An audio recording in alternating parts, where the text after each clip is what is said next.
What is the role of the father and mother during the early parenthood, and what is a good mother and a good father?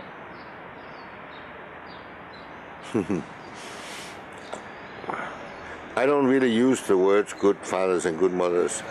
If I'm forced to, I use the word good enough mother, good enough parent. But you know, if you talk about early first year or so,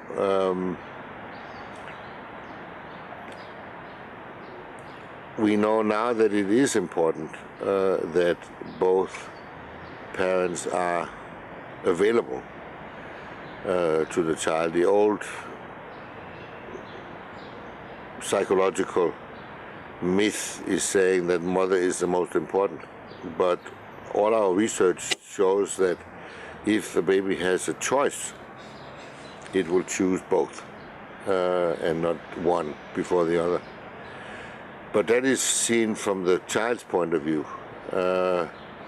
If you see it from the point of view of the father, it is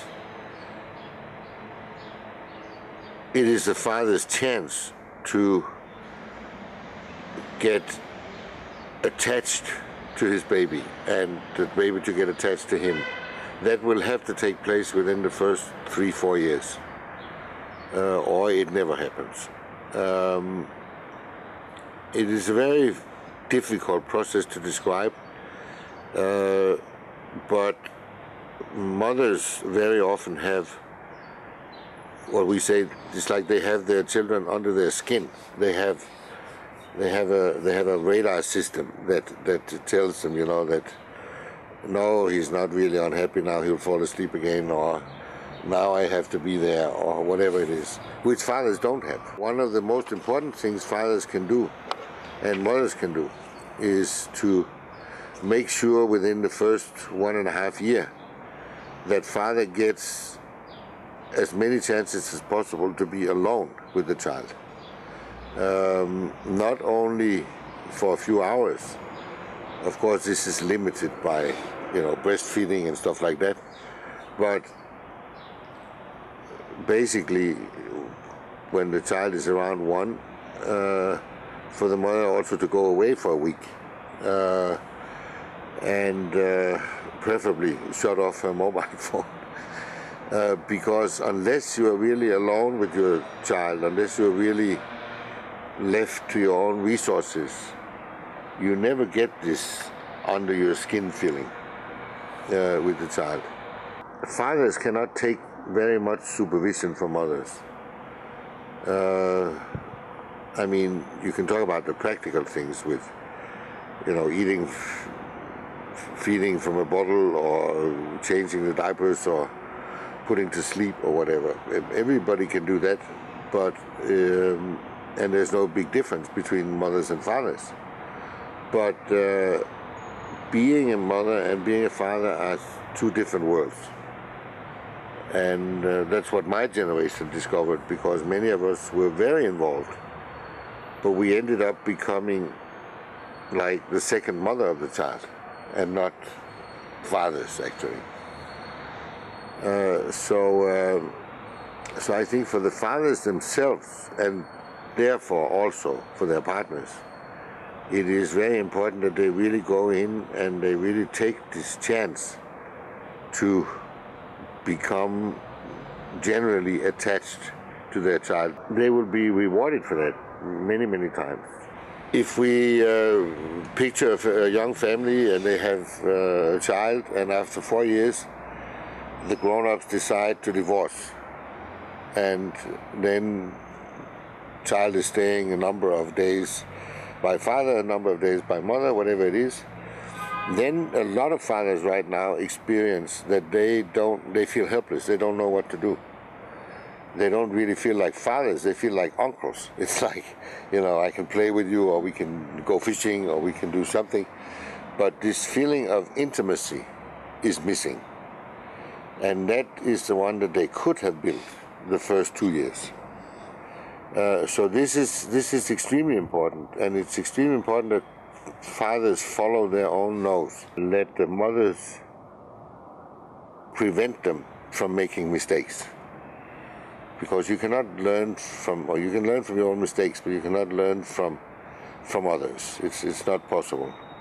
I was very lucky as a young father because we lived 6 families together. So whenever I wanted to go out with our son, for instance, for a walk, when he was small, I would have to pass 4 or 5 mothers who all had their opinions about how crazy I was, and he didn't have enough clothes, or he had too much, or he would da. So I had a good training in saying, I do it my way. But he could die. Okay, then he will have to die. Because if he has an incompetent father, that's what he has. So for me, the most important thing is for fathers to go in and take that responsibility.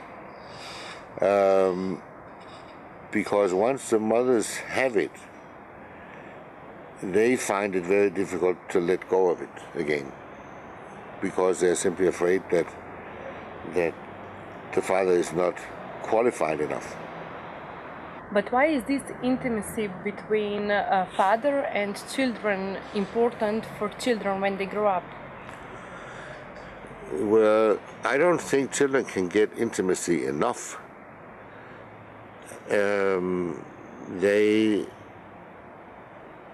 They want, of course, their parents to be as close as possible. They want them to be as available as possible. And there's no limit to their hunger, so to speak. That's why the parents have to set the boundaries. When my grandson, which is the latest child that I have been following close, when he was 2 years old, he knew exactly the difference between my wife and me in terms of being grandparents. And he knows that his grandmother likes to play with him for 24 hours. And he knows that I'm not so crazy about playing. And he told his parents about that. He said, because they said, oh, you're going to be with grandfather for 3 days? And he says, well, I don't want to. And why don't you want to? No, because, he said to his mother, because you just came home, which was true. And then they tried to say, but it'll be fun and you can play with grandfather. And he said, Mother, you know what? Grandfather doesn't like playing so much. So he knew that. And that doesn't mean that he doesn't have any connection to me. It means that he has a connection to me. So that he knows that this is who I am. And for him, that's okay. So you have to have this, or it is great for a child to have this intimacy with 1, 2, 3, 4, 5 adults who I know who they are. That means I feel safe. I know where to go. Secondly, they know who I am. So I don't have to be afraid of being, punished or corrected or whatever it is all the time. When we are raising children, what values should be considered so that the family would develop healthy? This is a very difficult question because first of all, I wrote a book about what I consider to be the 4 most valuable or constructive values. But that's one thing. The other thing is what people choose for themselves. I don't know how much it is discussed in Slovenia at the time, but most of the world are now discussing this book by the Chinese mother, which is called Why Tiger Moms Always Win. And everybody's asking me, what do you think about this mother? And what I think about her is easy, because if somebody would come to me and say, do you recommend that we raise our daughter in the same way as Mrs. Chua raised her first daughter. I would say definitely not. That I would not recommend. But on the other hand, I think she's a fantastic mother because she's doing exactly what she believes to be right. That's one thing. And then when her second daughter suddenly says, not me, then she let herself be corrected. And I don't think you can ask any more from your parents than they do what they believe to be true. And then if your reaction shows them that you might believe that this is the best way of being mother, I don't feel it that way. I don't get what I need when you do it like that. Then I think we have the best parents we can hope for. So we just have to follow what we believe in.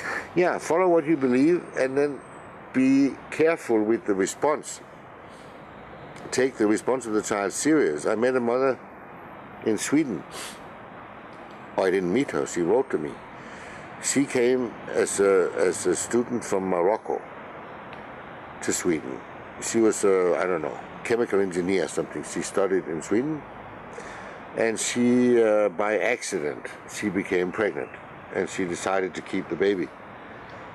And she was completely insecure. The only thing she knew was, I will never, ever, ever, ever do what my mother did and her generation. So she started searching the internet, what is happening and so on. And many times she stumbled over what is called attachment parenting. And she liked that. So she studied and she bought books and stuff like that. And one of the basic things in attachment parenting is that you have to have this long shawl that you're wrapping your child into, and on yourself also. And she described that whole process to me and said, I have been doing that. My daughter is now almost 2.5 years old. And since she was 1 year old, she has been biting me, she's been scratching me, she's been hitting me, always. And I don't know what's wrong. And I didn't have time to answer her that day in more than one sentence. So I simply wrote to her and said, you sound like a mother who had chosen a method before she knew her child. And immediately, the same day, an email came back from the mother, said, bingo, you're right. I never realized that. So now I sat down last night with my daughter and said, listen, this is how I was doing, this is why I was doing it, and I didn't pay attention to the fact that you didn't like it.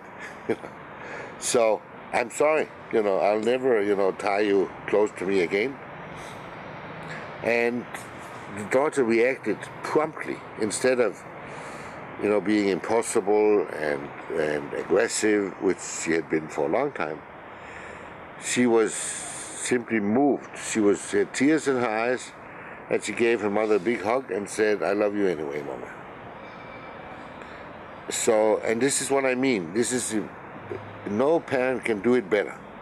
That we can find something that we feel is true for us. We can do it, and then please pay attention. Maybe your child don't think it is the best. Maybe they would prefer something different.